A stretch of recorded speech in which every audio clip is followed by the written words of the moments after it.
Good morning, everyone. Today, the panel in the Grenfell Tower inquiry is publishing its final report dealing with the root causes of the fire. In phase one of the investigations, I examined the events of the 14th of June 2017, how the fire started, how it escaped from the flat where it had begun, and how it spread over the whole building with tragic consequences. My report on that series of events was published on the 30th of October 2019. In the second phase of the inquiry, the panel has been investigating the underlying causes of the fire with a view to identifying where mistakes were made and ensuring that a similar disaster cannot occur again. This second part of the investigations has taken longer than we had hoped, partly because of the broad scope of our terms of reference, and partly because, as our investigations progressed, we uncovered many more matters of concern than we had originally expected.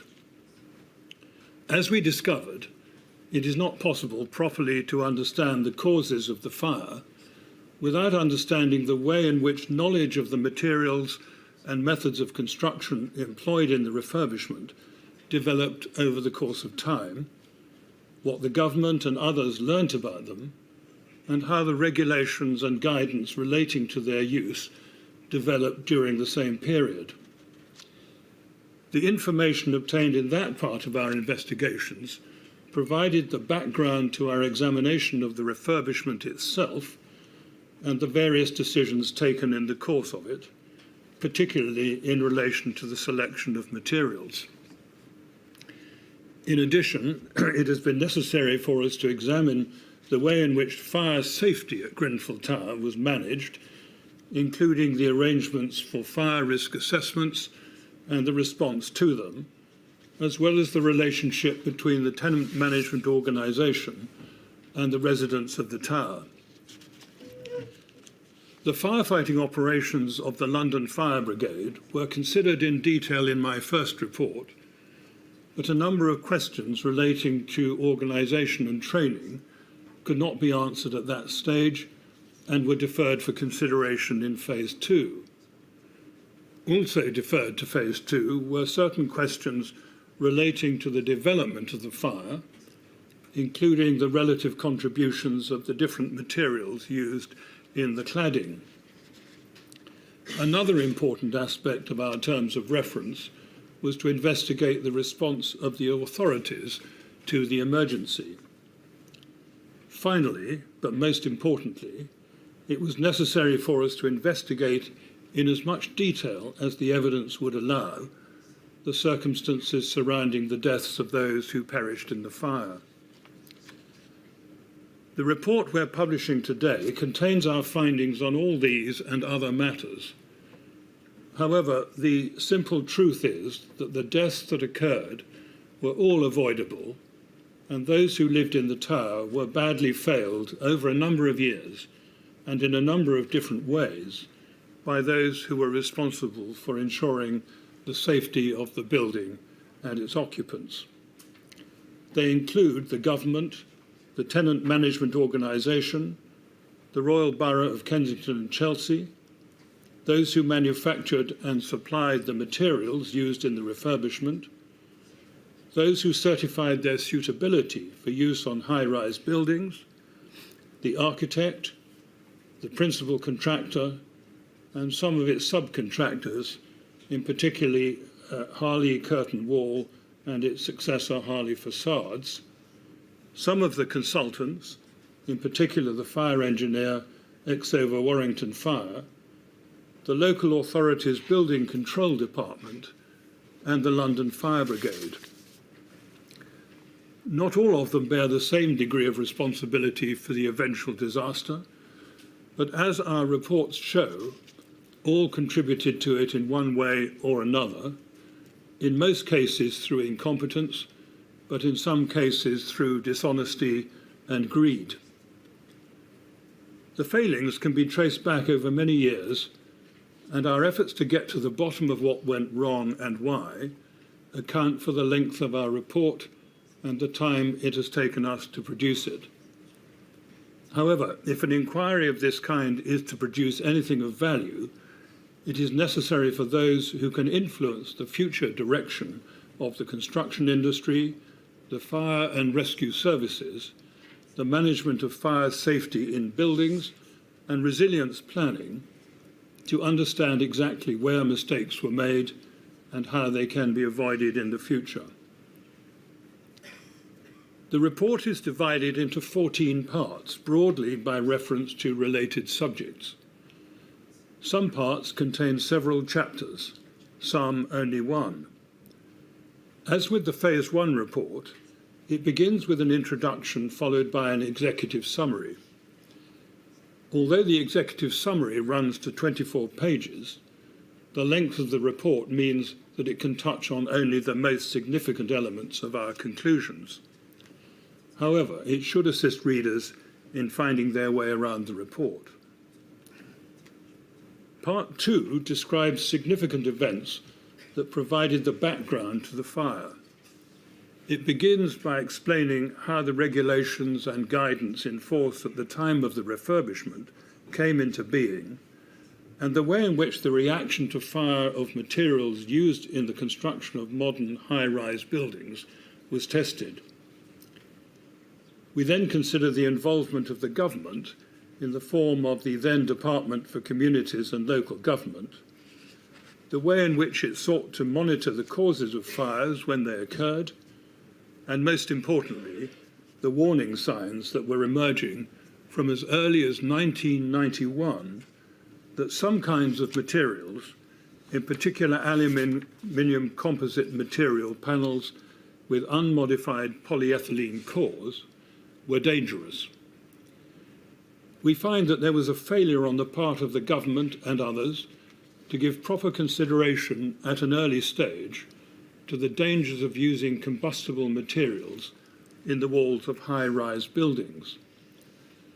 That including failing to amend in an appropriate way the statutory guidance on the construction of external walls. That is where the seeds of the disaster were sown. In Part 3, we set out our findings about the testing and marketing of the main products used in the refurbishment: the Rainabond panels, the Celotex RS5000 insulation, and the small amount of Kingspan K15 insulation. We discovered that there had been systematic dishonesty on the part of manufacturers involving deliberate manipulation of the testing processes and calculated attempts to mislead purchasers into thinking that what were combustible materials complied with the provisions of the statutory guidance that advised against their use. That dishonest approach to marketing was compounded by the failure of two of the bodies that provided certificates of compliance with the building regulations and statutory guidance: the British Board of Agreement and Local Authority Building Control, to scrutinise the information provided to them with sufficient care and exercise the degree of rigour and independence that was to be expected of them. The tenant management organisation was at the heart of events leading up to the fire. In Part 4 of the report, we make our findings about its relationship with the residents of Grenfell Tower. We find that the organisation was badly run and failed to respond to criticisms of its treatment of residents contained in independent reports produced in 2009. It is clear that for some years before the fire, relations between the TMO and residents were marked by distrust, antagonism, and increasingly bitter confrontation. We find that for the TMO to have allowed the relationship to deteriorate to such an extent reflects a serious failure on its part to observe its basic responsibilities. Part 5 of the report is concerned with the management of fire safety at the tower. Again, we find that the residents were badly let down. The picture is one of a persistent failure to give sufficient importance to the demands of fire safety, particularly the safety of vulnerable people, and a failure on the part of the Council to scrutinise that aspect of the organisation's activities adequately. Part of the reason for that was the failure of the Chief Executive, Robert Black, to ensure that the board of the TMO and the Council were kept properly informed of matters affecting fire safety. That was despite periodic expressions of concern by the London Fire Brigade about compliance with the fire safety order, all of which should have been drawn to their attention.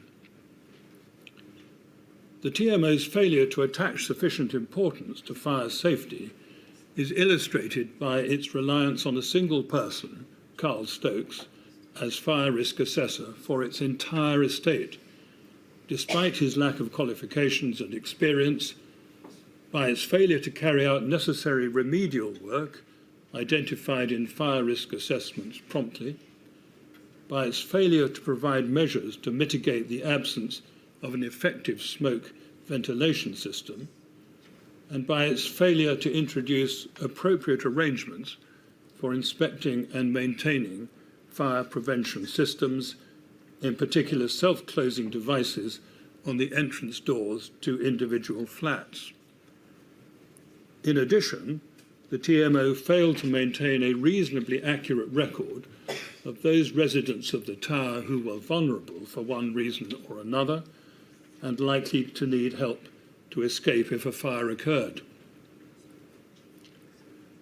Part 6 of the report contains our findings about the refurbishment itself, and again the picture is disturbing.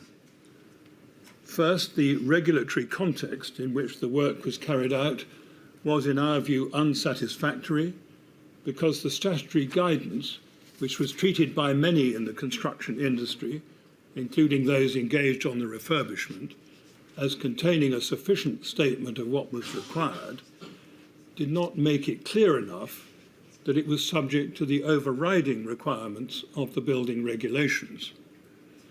That was a particular problem in relation to the rain screen panels, which, although they satisfied the requirement in the guidance for a material with a Class 0 surface, contained a highly combustible core. But that is only the beginning. The tenant management organisation, as the client, manipulated the process of appointing an architect to design the refurbishment in order to avoid the need to invite open tenders for the architectural services. It did so because it wanted to appoint Studio E, the architect for the existing Academy and Leisure Centre project, despite the fact that it had no experience of overcladding a high-rise building. That turned out to have significant consequences because Studio E failed to recognise, as a reasonably competent architect should have done, that the insulation and rain screen chosen for the refurbishment were combustible and unsuitable for that purpose.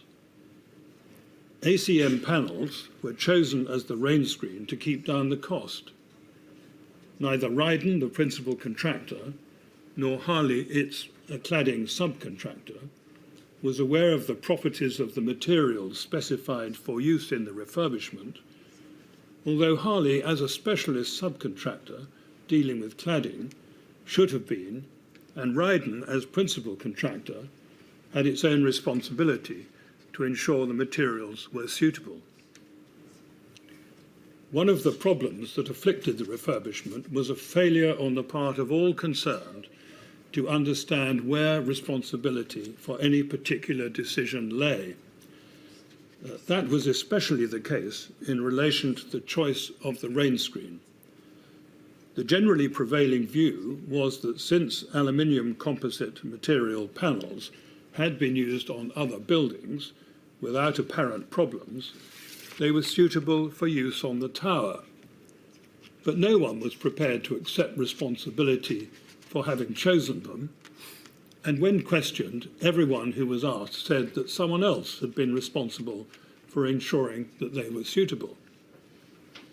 we find that Studio E, Ryden and Harley all took an unacceptably casual approach to contractual relations. None of their employees engaged on the project understood the relevant provisions of the building regulations, the statutory guidance, or such guidance from industry sources as was then available. That might not have mattered quite so much if proper advice had been taken from a competent and experienced fire engineer, or if building control had performed its task properly.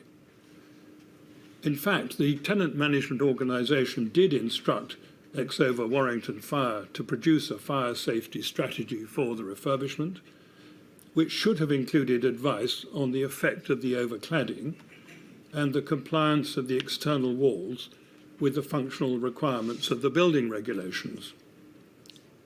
Exover produced 3 versions of a fire safety strategy, but each version was stated to be a draft and was incomplete because it did not deal with that particular question, which it said would be covered in a future issue of the report.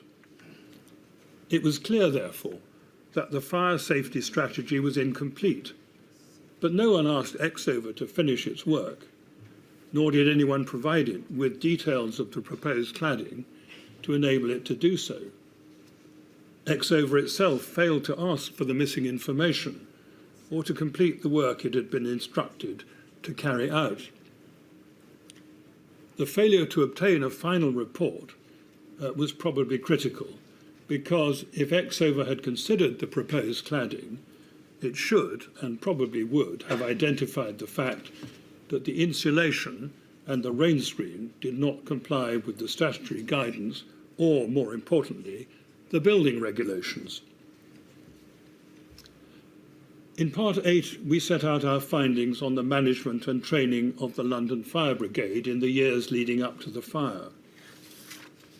That part of our investigations represented a continuation of the work started in Phase 1, in which I described the response of the LFB on the night. I was critical of certain aspects of that response, in particular the way in which the control room handled calls from people trapped in the building, and the actions of some of the incident commanders who had not been properly trained to deal with a fire of that nature. That made it necessary for us to examine the London Fire Brigade's management and training in the period leading up to the fire, as well as the way in which it made use of the information available to it. In our report, we find that there were deficiencies in the organisation and management of the control room, the training of control room officers, and in the commissioning and delivery of training to operational crews, in particular in relation to incident command. There were also deficiencies in the collection of information needed to enable crews to prepare effectively to respond to fires in individual buildings. The primary cause of those problems was a chronic lack of effective leadership, combined with an undue emphasis on process and an attitude of complacency. We have also returned to investigate some aspects of the firefighting operations on the night of the fire, on which I was unable to make findings in Phase 1, in particular problems with communications and the supply of water. I shall return to Part 9 of the report in a moment, but for now I move to Part 10, in which we examine the authorities' response to the fire. Once again, we have found that those who lost their homes as a result of the fire were badly let down by the organisations that should have provided the support they desperately needed. The primary responsibility for that lay with the Council, which, as a Category 1 responder under the Civil Contingencies Act, should have had plans in place to enable it to respond effectively to the emergency.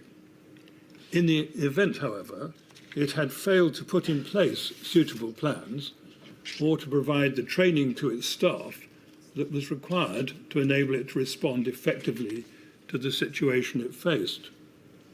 In addition, its chief executive was ill-suited to taking control of what was undoubtedly a very serious challenge. The Council did not have the capacity to identify those who needed accommodation and other important forms of assistance, nor did it have arrangements in place for communicating with those affected by the disaster or the wider public. As a result, it was not capable of meeting the immediate needs of those who had been displaced and from their homes for food and shelter. In the end, it was local, voluntary and community organisations that filled the gap by providing rest centres and temporary shelter. The London-wide resilience structures that were intended to enable the capital to respond to an emergency affecting more than one borough did not operate effectively, partly because they were not designed to provide central direction to the response, and partly because the Royal Borough of Kensington and Chelsea did not seek assistance promptly. In the event, the government, in the form of a senior official in the Department for Communities and Local Government, brokered an arrangement under which the experienced town clerk of the City of London took control of the operation. An important chapter of this part records the evidence given by those who were personally affected by the fire. We are acutely aware that giving evidence, particularly giving evidence in public, was a difficult and daunting experience. We should therefore like to thank all of those who contributed to our investigations by giving evidence, both in the form of witness statements and by being willing to speak about their experiences in public. By doing so, they ensured that we received the fullest possible account of the events that unfolded in the days following the fire. In parts 11, 12 and 13 of the report, we deal with a number of different matters, including the experiments carried out by Professor Bisbee and Professor Torero on the materials used in the refurbishment. They confirmed that the Renabond aluminium composite material panels were the primary reason for the fire's devastating progress. Part 14 contains our recommendations. Although some steps have already been taken to respond to the many failures that we have identified, we think that more can and should be done to bring about a fundamental change in the attitudes and practices of the construction industry. Only such a change can ensure that in future buildings in general and higher risk buildings in particular are safe for those who live and work in them. We think that in different ways, implementation of our recommendations will improve fire safety, particularly in high-rise buildings, and ensure that dangerous materials cannot be used in construction in the future. They will also improve the efficiency of fire and rescue services nationally. Our recommendations include, but are not limited to, the following: the appointment of a construction regulator to oversee all aspects of the construction industry, bringing responsibility for all aspects of fire safety under one government department, the establishment of a body of professional fire engineers properly regulated and with protected status, and the introduction of mandatory fire safety strategies for higher risk buildings, a licensing scheme for contractors wishing to undertake the construction or refurbishment of higher risk buildings, the regulation and mandatory accreditation of fire risk assessors, the establishment of a College of Fire and Rescue to provide practical, educational and managerial training to fire and rescue services, and the introduction of a requirement for the government to maintain a publicly accessible record of recommendations made by select committees, coroners and public inquiries, describing the steps taken in response to them or its reasons for declining to implement them. I now return to part 9 of the report, which is the most personal part and contains the most difficult reading. It contains a detailed account of the circumstances surrounding the deaths of those who perished in the fire. I did not refer to it earlier because it seemed to me fitting to end these proceedings as they began in May 2018 with a reminder that the fire at Grenfell Tower was above all a human tragedy in which many lives were lost, families were torn asunder, homes were destroyed, and a community was shattered. The detailed reconstruction we have provided will be for many one of the most important parts of our report. Although it may make painful reading, those who lost relatives and friends naturally feel a need to know as much as possible about their loved ones' last moments. I said on many occasions that I hoped we could find sufficient facts to satisfy the coroner of the circumstances surrounding their deaths and avoid the need for any further proceedings. I'm now able to say that we've been able to make detailed findings about the circumstances in which people died, including calls made to the emergency services, the transfer of information from the control room to the incident ground, the recording of that information on its way to and at the bridgehead, and the steps taken to rescue those who were trapped. We are satisfied that all those who died in the building were overcome by toxic gases produced by the fire, and with expert assistance, we've been able to establish a reasonably accurate time of death in each case. We're satisfied that all those whose bodies were damaged by the fire were already dead by the time it reached them. In a moment, my fellow panel members, Ms. Istefan and Mr. Akbor, wish to add some comments of their own. Before they do so, however, I should like to thank the inquiry team, without whom it would not have been possible to carry out an investigation of this kind.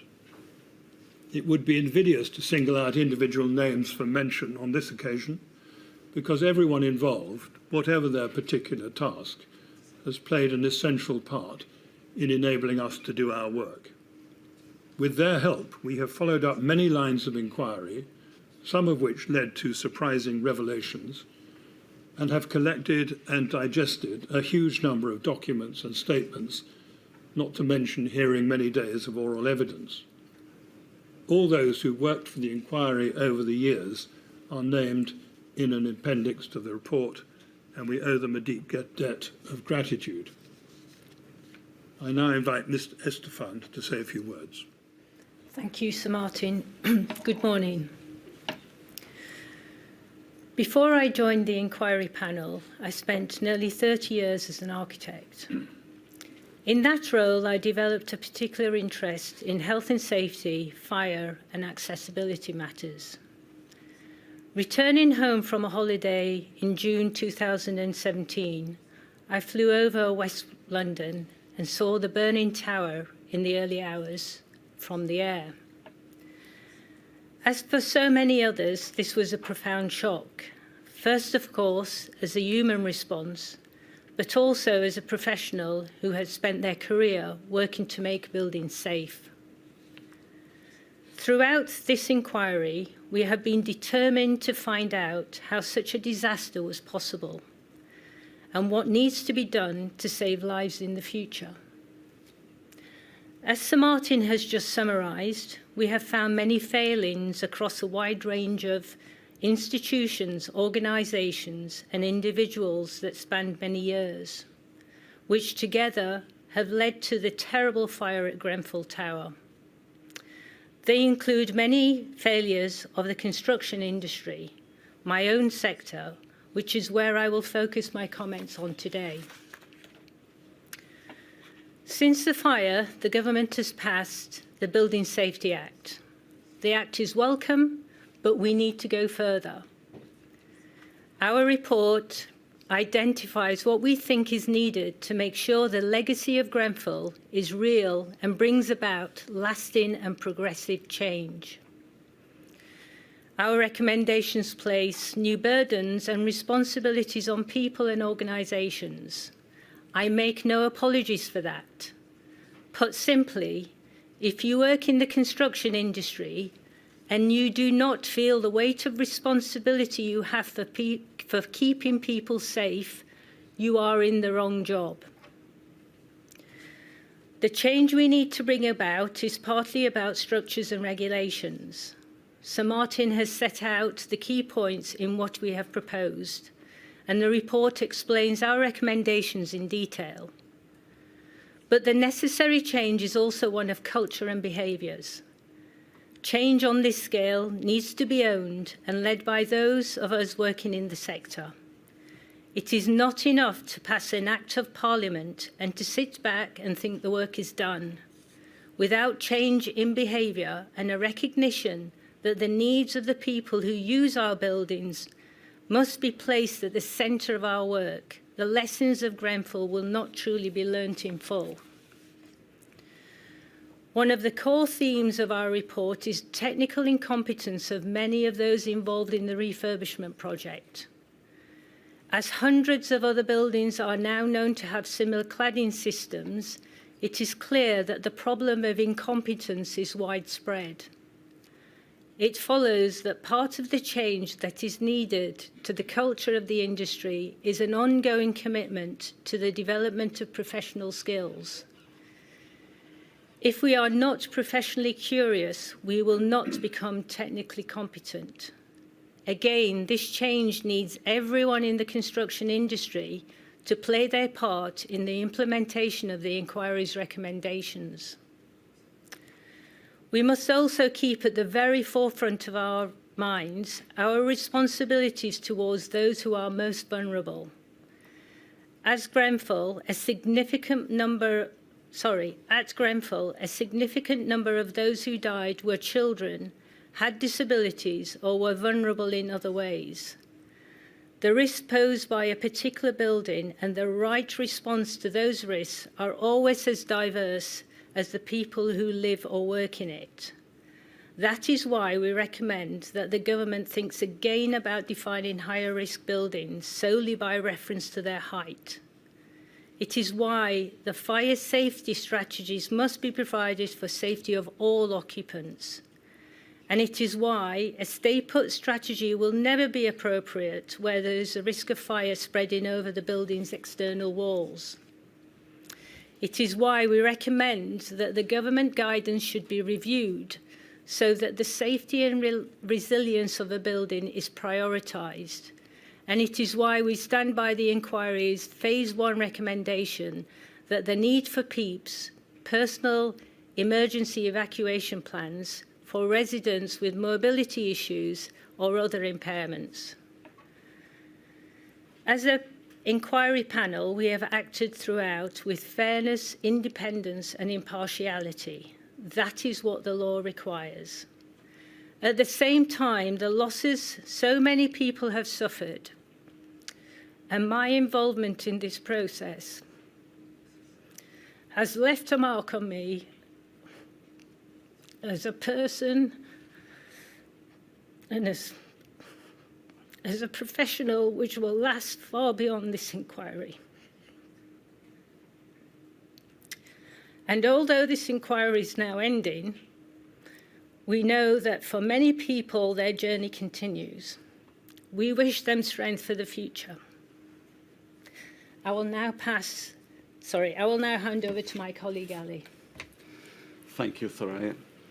Good morning, everyone.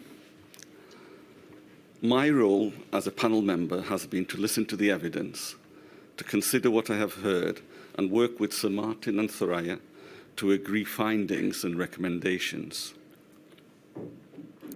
Firstly, I would like to express my own heartfelt sympathy to all those whose lives have been affected by this tragic fire. We know that an inquiry can feel like a very slow process. But what I can say is that we have been painstakingly thorough and that we present our report to you with confidence in its veracity. Secondly, I would like to say that I grew up in council housing. I was involved in creating social housing organisations. I was chief executive of a housing association for over 20 years. What I can say is that working on the inquiry has had a profound impact on me personally and as a social housing professional. In social housing, we often say that we put our tenants at the heart of what we do, but it is not enough just to pay lip service to that ideal. In our report, we look at the relationship between Kensington and Chelsea Tenant Management Organisation and its residents before the fire. We find that it was one of distrust, dislike, personal antagonism, and anger. Residents deserve to be treated with understanding and respect. The TMO failed to do that. We saw a similar failure to treat residents as people and as individuals in the aftermath of the fire, including in the way that those with religious, cultural, or social needs suffered discrimination as a result of RBKC's failure to prepare properly for emergencies. It was obvious to me from watching and listening to evidence being given at the hearing that there were two different groups of people: those who lived at Grenfell and those who worked for the TMO, RBKC, and their agents. In our report, we set out how the government's focus on deregulation dominated the department's thinking, such that even matters affecting the safety of life were ignored, delayed, or disregarded. The deregulation agenda had a parallel impact on social housing, on the social housing sector, particularly in terms of consumer standards and protection for tenants. The effects of that can be seen in the many failings of the TMO, which we set out in our report, and which were not prevented or addressed by the regulatory system then in place. Parliament has now passed the Social Housing Regulation Act, which will enhance the powers of the regulator in support of stronger consumer standards, and which stresses the need for involvement and empowerment of tenants, and the reintroduction of inspection of landlords. In my view, this was not a moment too soon. Our report underlines why its full implementation is so important and so urgent. I have focused so far on the TMO's role as a social housing provider. The TMO played an important part in the refurbishment of Grenfell Tower in its role as the project's client. We have found that the TMO paid insufficient care in its choice of architect and failed to pay enough attention to fire safety. I hope that our report acts as a reminder to the clients of future building projects, including social housing providers, that they have a responsibility to the users of their buildings to ensure that safety is not sacrificed to the demands of speed and cost. Regulation should not be treated as boxes to be ticked, but as a way of giving residents confidence that their homes are safe. Finally, I would like to echo something that Thoraya has said. We cannot, in a few words here today, do full justice to the totality of our report.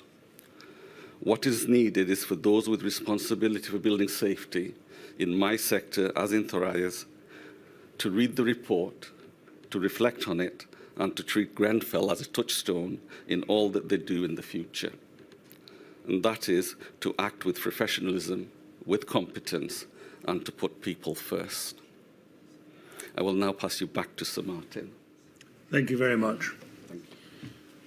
We should all remember that the Grenfell Tower fire was and remains an intensely personal tragedy for all those who lived in and around the tower, and above all, for those who died, their families and friends. We invite you, therefore, to join us in remembering them while I read out their names.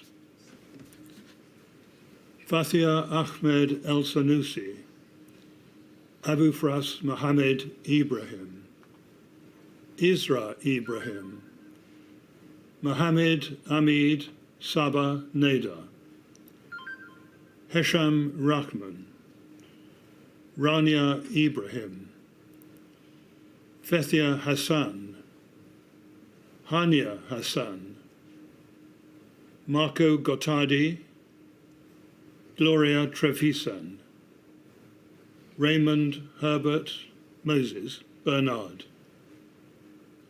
Esla El Gouachri, Mariam El Gouachri, Anthony Keith Disson, Bassem Shuker, Nadia Shuker, Mirna Shuker, Fatima Shuker, Zainab Shuker, Syria Shuker, Hashim Kadir, Nura Jamal, Yahya Hashim, Firdoz Hashim, Yaqub Hashim, Abdulaziz El Wahabi, Fazia El Wahabi, Yassin El Wahabi, Nur Huda El Wahabi, Mehdi El Wahabi,